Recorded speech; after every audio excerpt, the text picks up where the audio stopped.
Good morning everybody. Today I am going to teach you that how you can represent a number in different ways. For representation I am using different manipulatives over here.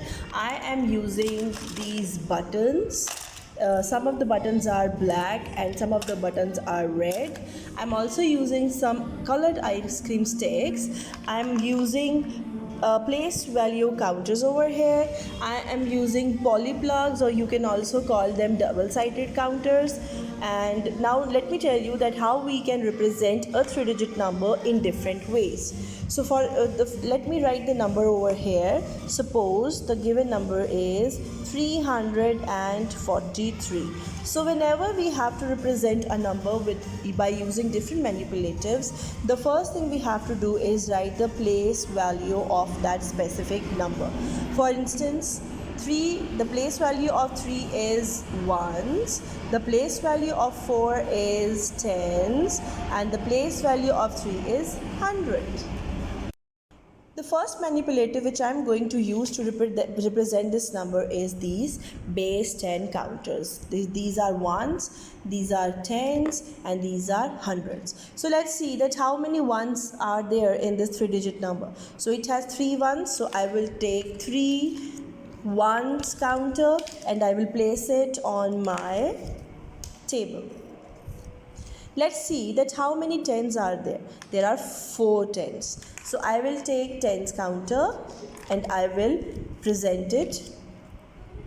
I will present 4 tens.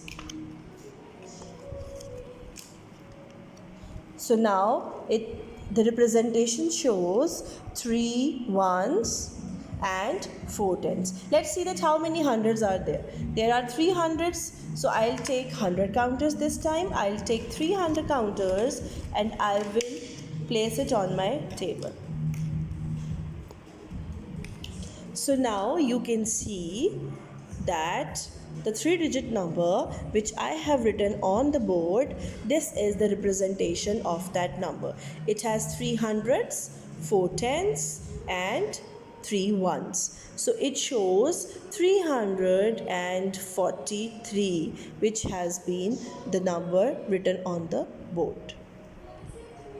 Let's show the same number with the second representation, and this time I am going to use these colored counters. These are double-sided or two-sided counters. We can also call them polyplugs, and we have a third color which is white.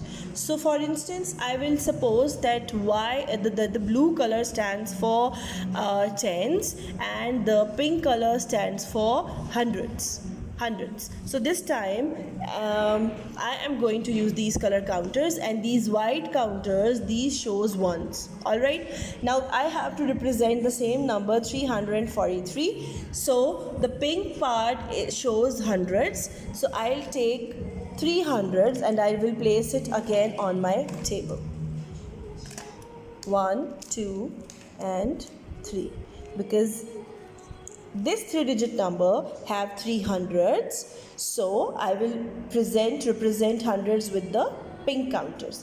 Now let's see that how many tens are there. There are 4 tens, so I'm going to use the blue part of the counter for tens. So 1, 2, 3 and 4. So these blue counters shows 4 tens. And let's move on to ones, which are 3. So this time I'm going to use the white counters, and for that I need 3 white counters just to represent ones.